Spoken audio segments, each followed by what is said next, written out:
कैसे हो प्यारे बच्चों। मैं हूं निखिल और आप देख रहे हैं श्री राम ऑनलाइन क्लासेस। तो प्यारे बच्चों, आज फिर से हम 10th क्लास के एक नए साइंस के टॉपिक पे बात करते हैं। तो चलिए देखते हैं आज का जो हमारा टॉपिक रहने वाला है वो रहने वाला है पीएच।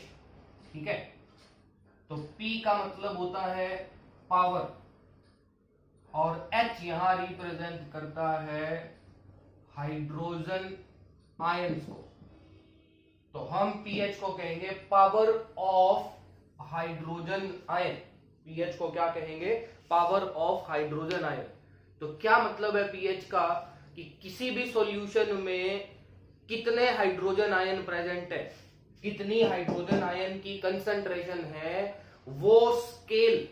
ये एक स्केल है केमिस्ट्री में या साइंस में हम कह सकते हैं एक ऐसा स्केल है जो किसी भी सॉल्यूशन में प्रेजेंट हाइड्रोजन आयन की कंसंट्रेशन का मेजरमेंट करता है। उस स्केल को ही क्या कहते हैं? हम पीएच स्केल कहते हैं। और वो स्केल हमें उस सॉल्यूशन की बताता है पीएच।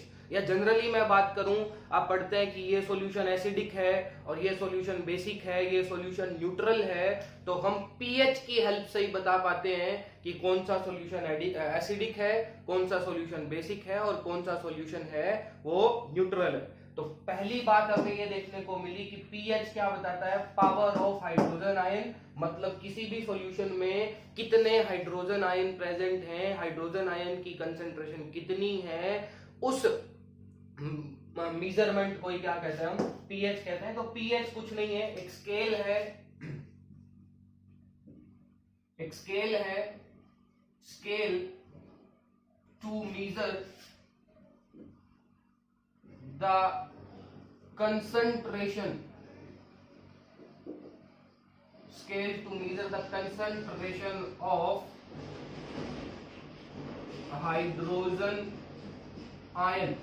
उस स्केल को ही क्या कहते हैं? हम पीएच स्केल कहते हैं। जनरली इसका पूरा नाम क्या है? पीएच स्केल है। और पीएच की फुल फॉर्म है पावर ऑफ हाइड्रोजन आयन। अगर मैं पीएच के फॉर्मूले की बात करूं, हालांकि 10th क्लास में ये इतना काम नहीं आएगा, पीएच के फॉर्मूले की बात की जाए तो पीएच का फॉर्मूला है minus logarithm of concentration of H plus ion. ये पीएच का फॉर्मूला होता है माइनस लोगेरिथम, लोगेरिथम लॉग वाला है ना, 9th क्लास में पढ़ा होगा आपने, concentration of H plus ion. ये फॉर्मूला होता है जिसकी हेल्प से हम किसी भी सॉल्यूशन की पीएच है वो कैलकुलेट करते हैं। 10th क्लास में इस फॉर्मूले का इतना ज्यादा रोल नहीं है तो मैं इस पर ज्यादा बात नहीं करूंगा। फिर देखिएगा पीएच का कैसा स्केल होता है पीएच का, हम कैसे मेजर करते हैं किसी भी सॉल्यूशन की पीएच। जैसे आपने स्केल देखा है जिससे आप कोई भी लाइन ड्रॉ करते हो ना, मैथमेटिकल जो स्केल आता है, वैसा ही पीएच का एक स्केल होता है। इस तरह का स्केल बना होता है और इस स्केल पे 0 से लेके 14 तक नंबरिंग होती है। 0 से लेके 14 तक नंबरिंग होती है और इस स्केल का मिडल पॉइंट होता है वो क्या होता है? 7 होता है। तो इस पे 0 से 14 तक नंबरिंग है, मिडल पॉइंट है वो 7 है।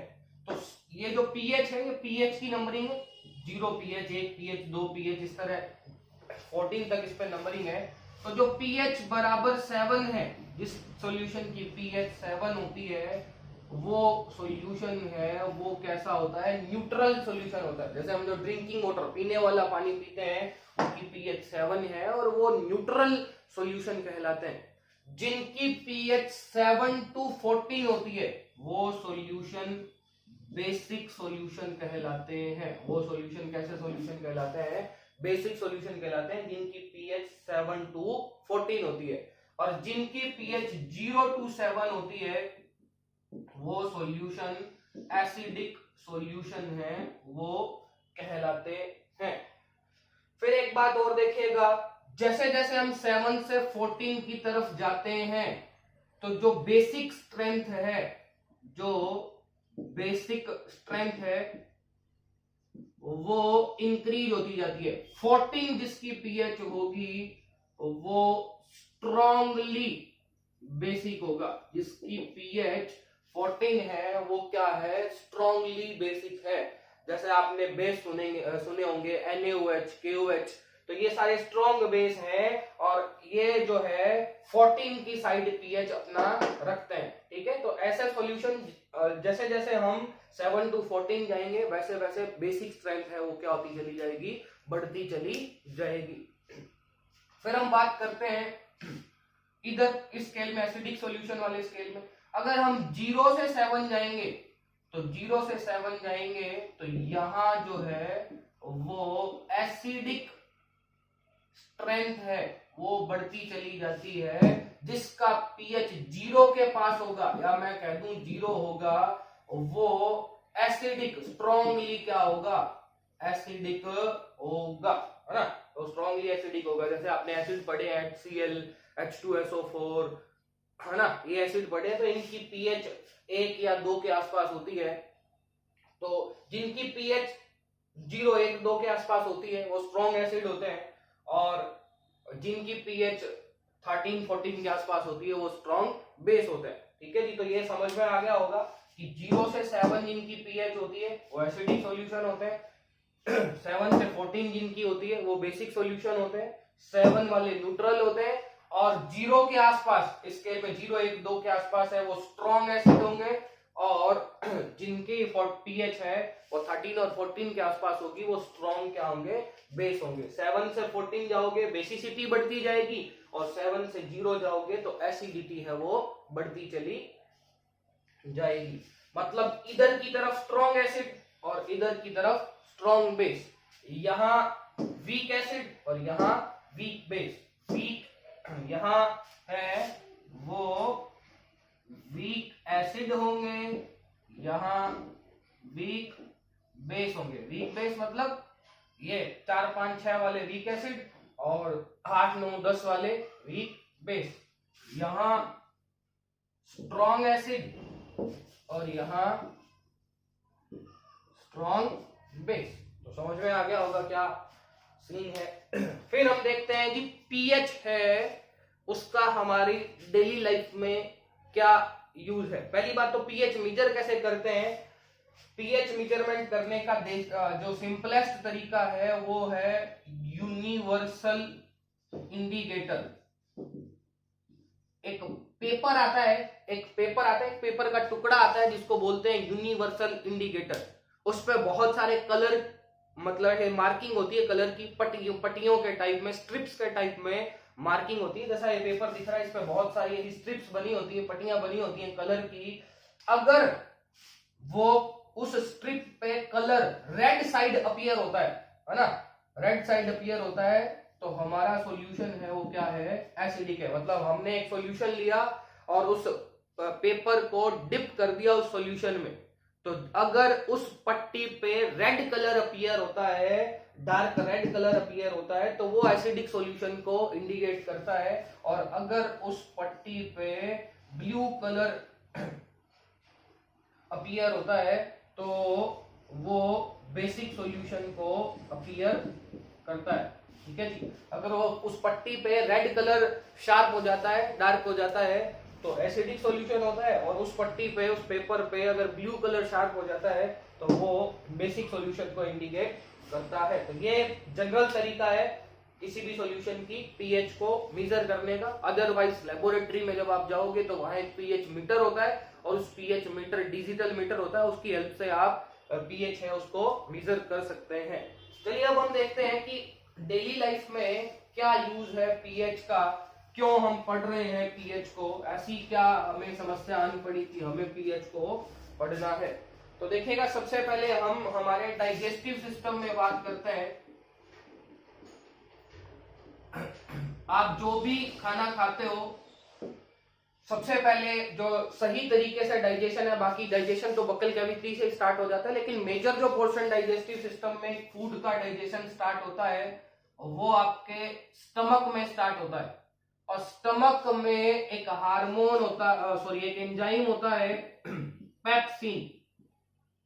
ये पेप्सिन जो एंजाइम है वो पीएच 1.2 पे वर्क करता है। ये एक प्रोटीन डाइजेस्ट करने वाला हार्मोन है। ये पहले इनएक्टिव स्टेट में पाया जाता है, प्रोपेप्सिन के फॉर्म में पाया जाता है, और अगर हमारे स्टमक की पीएच एसिडिक होगी तो ये एक्टिव हो जाता है और इसकी एक्टिव फॉर्म है कौन, पेप्सिन। और ये किस पीएच पे काम करता है, ये हाईली एसिडिक पीएच पे काम करता है और वो पीएच है 1.2। तो पीएच हमारे लिए इंपॉर्टेंट है। अगर स्टमक में ये पीएच नहीं होगी तो ये पेप्सिन काम नहीं करेगा, और ये पेप्सिन काम नहीं करेगा तो आपके फूड का डाइजेशन नहीं होगा। कई बार क्या हो जाता है, जो है एसिड का अमाउंट है वो हमारे स्टमक में बहुत ज्यादा बढ़ जाता है, और आप जैसे लेते हो उस एसिडिटी को खत्म करने के लिए लेते हैं हम एंटासिड, है ना। एंटासिड लेते हो, जैसे मार्केट में जनरली जो एंटासिड है वो इनो के नाम से मिलता है, या आप कैप्सूल खाते हैं रेनेटिडीन समेटिडीन, है ना।